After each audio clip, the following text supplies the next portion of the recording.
Hey, Rebel Rouser. I'm Alan Voivod, and this is Star Wars 7x7, episode number 1533. Now, we are still working our way through the secrets of the expanded edition of Solo: A Star Wars Story. That's the new name for the novelization of the story by Mur Lafferty. And thank you, by the way, I don't know if I've actually said this on the podcast so far, but thank you to Penguin Random House for sending me a copy to leaf through. And, you know, this book has something that I haven't seen in some of the Star Wars books for a while, and it's something that harkens back to some of the old novelizations back in the day. And it was a really neat touch to see this in there. There are color photos inserted in the center of the book, an 8-page spread where you get to see a bunch of photos from the movie. And I don't know, that took me back to the old days. And actually, I think it was usually in paperbacks where we got to see those things. So the benefit of having the novelization come out a few months after the movie is that you get those in full glorious color. So that was a neat little touch. So good on you, Penguin Random House, for that one. And today we're going to talk about the meeting in Dryden Vos's study. Vos's, yeah, that's right. And that's the First Light. That's the name of his star yacht, by the way. And there's a mention that I think is hinting at something. I'll start with this one.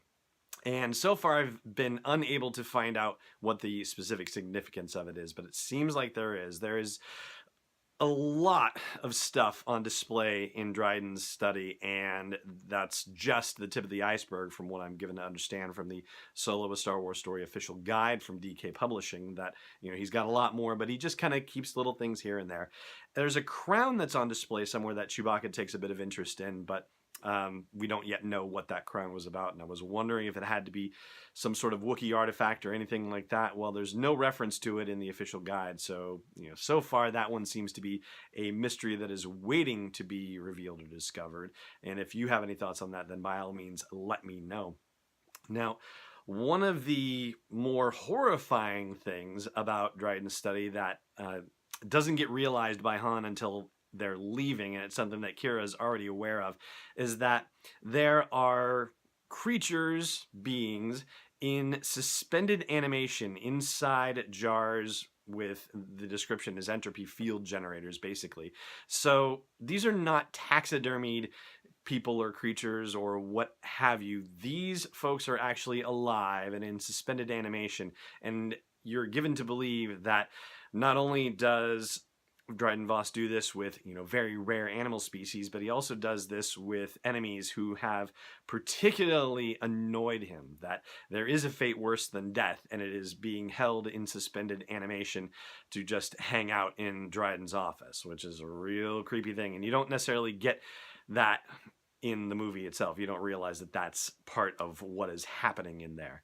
There's also a bit of a tantrum that happens, and you go from the horrifying to the utterly childish, where when Dryden is finding out, you know, like, things didn't go so well, and how is he going to get his coaxium? How is he going to do it? He pushes over a pedestal that has what you would imagine to be a priceless crystal vase on it that just shatters on the floor. And of course, Beckett and Han and Chewie are a little startled by this, and that makes them a bit worried. But Kira barely flinches, and you get the idea, or you're given the idea in the narrative, that this is just a fit of pique that Dryden exhibits from time to time, and it's not necessarily indicative of what his real mood is. She just sees it as just a tantrumy type thing, and so she does not show any real reaction to it. The one thing that she actually does show a real reaction to, although it's very brief, is the mention of Han's last name. When he's introduced as Han Solo, there is a moment where she kind of flinches, and there's a bit of a flicker on her face, like she doesn't expect to hear a last name out of him or about him, and just as quickly it goes away. So obviously that's a moment where she realizes, oh, here's another part of Han's life over the past 3 years that she wasn't aware of, and now she has to ask herself where that name came from. Yeah, you know, maybe it's just a completely innocuous thing, as it turns out, but for all she knows, it might not be. Now, it turns out that there is something that is probably playing a little bit in Beckett's favor that we don't find out about until a little bit later. When we hear about the fact that Beckett killed Ara Singh, the bounty hunter, or pushed her and that the fall killed her, however that may be, we find out in Kira's musings about that there was a bonus paid to Beckett by Dryden Vos for the killing of Ara Singh. So apparently there is, some goodwill that Beckett has managed to maintain, and ultimately Kira believes that in the meeting, Dryden's intention is not to kill Beckett and Solo and Chewie, that he doesn't want to necessarily. Whether he actually will is another thing, but he doesn't walk into that meeting deciding that he wants to kill them outright. That being said, there are other issues that come up, and that has to deal with the whole coaxium deal in the first place, which we'll explain some of the background about that after the break and a quick word from our friends at Nissan. Stay tuned. Hey, Rebel Rouser, if you haven't checked out Nissan's Best in the Galaxy customizer, then what's keeping you? Here's the link to do it real quick. It's sw7x7.com/custom. That'll get you right there.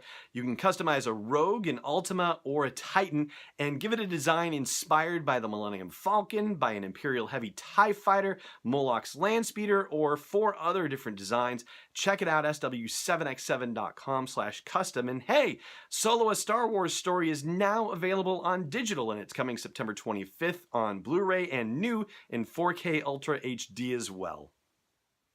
Welcome back.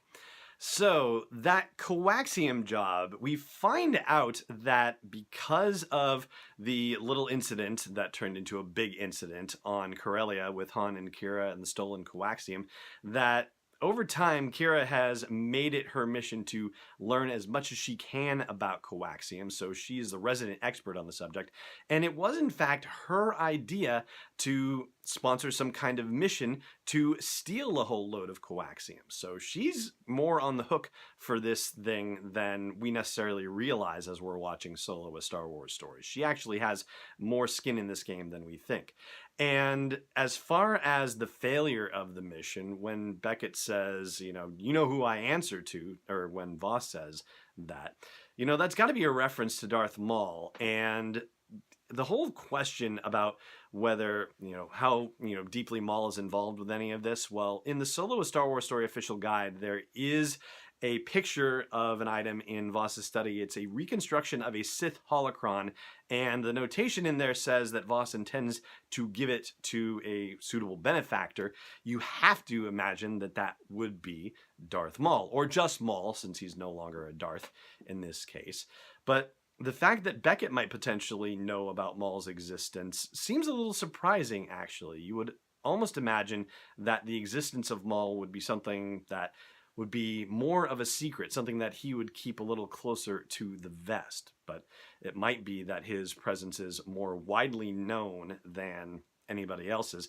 Maybe it's just that any force powers he has are not necessarily widely known, but calling a lightsaber over while he's talking to Kira, I don't know. It's an interesting puzzle to untangle how deeply this web with Crimson Dawn actually goes, how, many tentacles and sticky parts are stretched out around it. But anyway, that's what I wanted to cover with you in this episode of Secrets from Solo: A Star Wars Story, the expanded edition, the novelization. We're going to talk about Lando and the time on the Millennium Falcon, which there are a couple of different scenes in that section of the book that don't appear in the movie, so we'll talk about those.